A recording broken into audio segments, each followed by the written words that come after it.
Hi ಎಲ್ಲೋ ನಾವು ಸಡನ್ನಾಗಿ ಪ್ಲ್ಯಾನಿಂಗೇ ಇರಲಿಲ್ಲ. ಹೆಂಗಿದ್ವಿ ಹಂಗೆ ಎದ್ದು ಹೊರಟಿದ್ದೀವಿ. ನಾವು ಹೋಗ್ತಾ ಇರೋದು ಇವತ್ತು ಸಂಗಮಿಗೆ ಹೋಗ್ತಾ ಇದ್ದೀವಿ.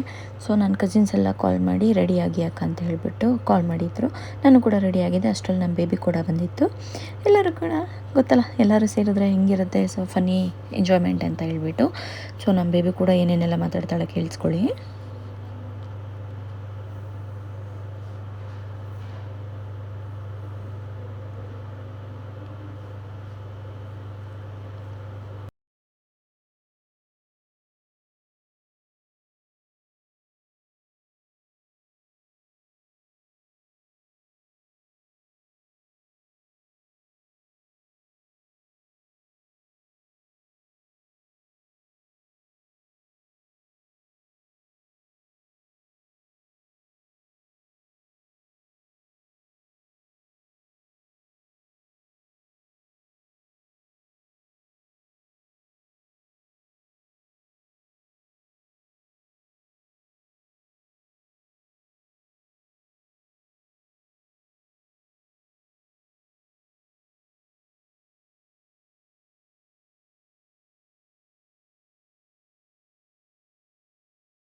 ನೋಡಿ, ಅಮ್ಮ ಮೊಮ್ಮಗಳು ಎಲ್ಲರೂ ಎಷ್ಟು ಚೆನ್ನಾಗಿ ಎಂಜಾಯ್ ಮಾಡ್ತಿದ್ದಾರೆ.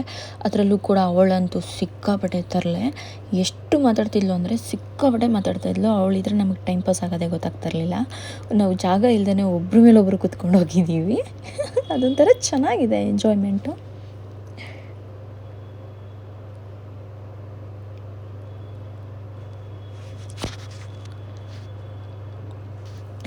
ಈ ಥರ ಎಲ್ಲ ಫನ್ನಿ ಎಲ್ಲ ಮಾಡಿಕೊಂಡು ಹೋಗ್ತಾಯಿದ್ವಿ. ಅಂತೂ ಇಂತೂ ಫೈನಲ್ ಆಗಿ ನಾವು ನೋಡಿ ದುನಿಯಾ ವಿಜಯ್ ಸಾಂಗ್, ಅದರಲ್ಲೂ ಈ ಸಾಂಗ್ ಅಂತೂ ಅವಳಿಗೆ ಸಿಕ್ಕಾಪಟ್ಟೆ ಇಷ್ಟ. ಎಲ್ಲೇ ಕೂತಿದ್ರು ಅಷ್ಟೇ, ಎಲ್ಲೇ ಮಲಗಿದ್ರು ಅಷ್ಟೇ, ಎದ್ದಿದ ತಕ್ಷಣ ಡ್ಯಾನ್ಸ್ ಮಾಡ್ತಾ ಇರ್ತಾಳೆ ಒಬ್ಬಳೇ. ಅವಳು ಯಾವಾಗಲೂ ಹಾಗೇನೆ, ಇದು ಒಂದು ಸಾಂಗಿಗೆ ಸಿಕ್ಕಾಪಟ್ಟೆ ಇಷ್ಟಪಡ್ತಾಳೆ. ನೀವು ಯಾವ ಟೈಮಲ್ಲಾಗಿರಲಿ, ಯಾವ ಮೂಮೆಂಟಲ್ಲಾಗಿರಲಿ, ನೀವು ಹಾಕ್ಕೊಟ್ಬಿಟ್ರೆ ಅವಳು ಪಾಡಿಗೆ ಅವಳು ಸಾಂಗ್ ಹಾಡ್ಕೊಂಡು ಡ್ಯಾನ್ಸ್ ಮಾಡಿಕೊಂಡು ಸಖತ್ತಾಗಿ ಎಂಜಾಯ್ ಮಾಡ್ತಿರ್ತಾಳೆ. ಸೊ ಅವಳಿಗೋಸ್ಕರನೇ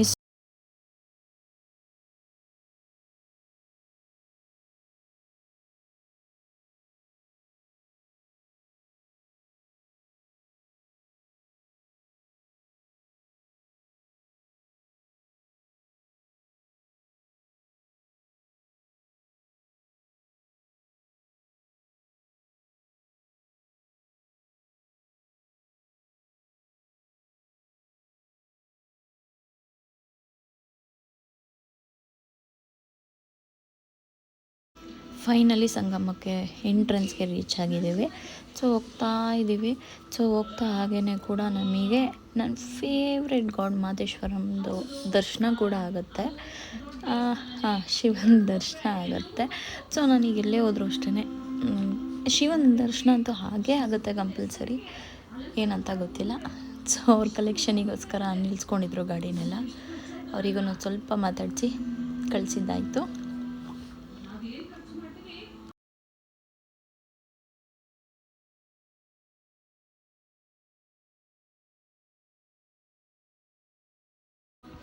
ದೇವ್ರನ್ನೂ ಕೂಡ ನೋಡಿಕೊಂಡು ಫ್ರೆಂಡ್ಸ್ ಅಲ್ಲಿ ನಾವು ಆಲ್ರೆಡಿ ಸಂಗಮ ರೀಚ್ ಆದ್ವಿ.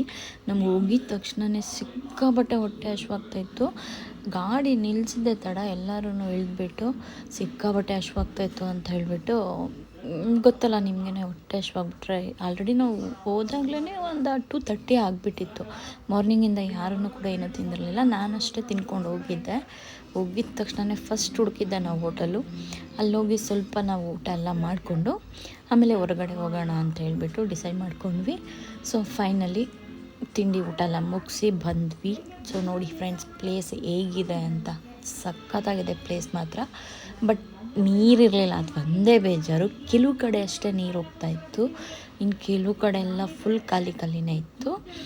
ಸೊ ಹೋಗ್ತಾ ಇದ್ದೀವಿ ನಾವು. ಇಲ್ಲಿ ನೀರು ಕಮ್ಮಿ ಇದೆ ಅಂತ ಹೇಳ್ಬಿಟ್ಟು ಸ್ವಲ್ಪ ದೂರ ಹೋಗೋಣ ಅಂಥೇಳಿ ಅದನ್ನು ಲೈನ್ ಕ್ರಾಸ್ ಮಾಡ್ಕೊಂಡು ಹೋಗ್ತಾಯಿದ್ದೀವಿ ನೋಡಿ. ಸೊ ಚಪ್ಪಲಿ ಎಲ್ಲ ಹಾಕೊಂಬಂದ್ಬಿಟ್ಟಿದ್ವಿ. ಚಪ್ಪಲಿ ಜಾರುತ್ತೆ ಅಂತ ಹೇಳ್ಬಿಟ್ಟು ಚಪ್ಪಲಿನ ಕೈಯಲ್ಲಿ ಹಿಡ್ಕೊಂಡು ಹೋಗೋ ಪರಿಸ್ಥಿತಿ ಬಂತು ನಮಗೆ. ಯಾಕೆ ಅಂತಂದರೆ ನೀರಲ್ಲಿ ಹೋಗ್ಬೇಕಾದ್ರೆ ಅದು ಸ್ವಲ್ಪ ಆಫ್ ನೀರಿದೆ, ಸ್ಲಿಪ್ಪರ್ ಹಾಕ್ಕೊಂಡು ನಡೆಯೋಕ್ಕಾಗಲ್ಲ ಅಂತ ಹೇಳ್ಬಿಟ್ಟು ಸ್ಲಿಪ್ಪರ್ನ ಕೈಯಲ್ಲಿ ಹಿಡ್ಕೊಂಡು ಹೋಗ್ತಾ ಇದ್ದೀವಿ ಚೈನ್ ಕಟ್ಟಲ್ಲಿ. ಸೊ ಒಂಥರ ಚೆನ್ನಾಗಿತ್ತು ಈ ಮೂಮೆಂಟ್ಸ್ ಅಂತೂ. ಅನ್ಎಕ್ಸ್ಪೆಕ್ಟೆಡ್ ಡೇ ಅಂತ ಹೇಳ್ಬೋದು. ಸೊ ಸಿಕ್ಕಾಪಟ್ಟೆ ಎಂಜಾಯ್ ಮಾಡಿದ್ದೀವಿ ಫ್ಯಾಮಿಲಿ ಜೊತೆ.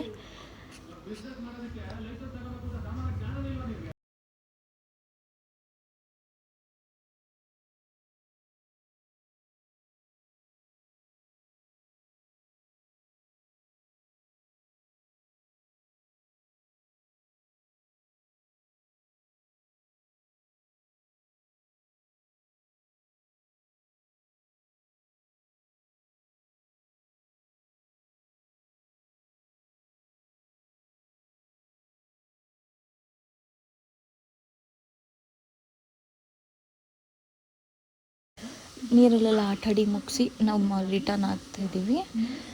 ಆದ್ರೂ ಹೋಗೋಕ್ಕೆ ಮನಸ್ಸಿರಲಿಲ್ಲ. ಬಟ್ 4:35 ಹತ್ತತ್ರ ಟೈಮ್ ಆಗಿಬಿಟ್ಟಿತ್ತು. ಇನ್ನು ಹೋಗಲೇಬೇಕು. ಅಲ್ಲಿನೂ ಕೂಡ ಕ್ಲೋಸಿಂಗ್ ಟೈಮು 6:30 ಅಂತೆ. ಸರಿ ನಾವಿನ್ನು ಬೆಂಗಳೂರಿಗೆ ರೀಚ್ ಆಗಬೇಕಲ್ಲ, ಅದೇ ಟೈಮಿಂಗ್ಸ್ ಆಗಿಬಿಡುತ್ತೆ ಅಂತ ಹೇಳಿಬಿಟ್ಟು ನಾವು ಕೂಡ ಎದ್ದು ಬಂದ್ವಿ. ಸೊ ಪ್ಲಾಸ್ಟಿಕ್ನ ಎಲ್ಲಾಂದರೆ ಎಸಿಬೇಡಿ, ತೊಗೊಂಡೋಗಿ ಸೇಫಾಗಿ ಒಂದು ಕಡೆ ಹಾಕಿ ಅಂತ ಹೇಳ್ತಾ ಸೊ ನಾವು ಕೂಡ ಅಲ್ಲಿರೋದನ್ನು ನಾವು ಯೂಸ್ ಮಾಡಿರೋ ಪ್ಲಾಸ್ಟಿಕ್ನ ತೊಗೊಂಡು ಹೋಗ್ತಾ ಇದ್ದೀವಿ ನಮ್ಮ ಜೊತೆಗೇ. ಸೊ ಹಾಗೆ ನಮ್ಮ ಬೇಬಿ ಕೂಡ ಮರಳಲ್ಲಿ ಆಟ ಆಡ್ತಾಯಿದ್ದೆ. ಅದಕ್ಕೆ ಬರೋಕ್ಕೆ ಇಷ್ಟನೇ ಇಲ್ಲ. ಅದ್ರ ಜೊತೆಗೆ ನಮಗೆ ಇದೊಂದು ವಿಡಿಯೋ ಸಿಕ್ತು. ಸೊ ಅದು ಎಷ್ಟು ಚಿಕ್ಕ ಪಪ್ಪು ಅಂತಂದರೆ ತುಂಬಾ ಚಿಕ್ಕ ಪಪ್ಪು. ಅದು ನೋಡಿ ಯಾವ ಥರ ಆಟ ಆಡ್ತಿದೆ ಅಂತ.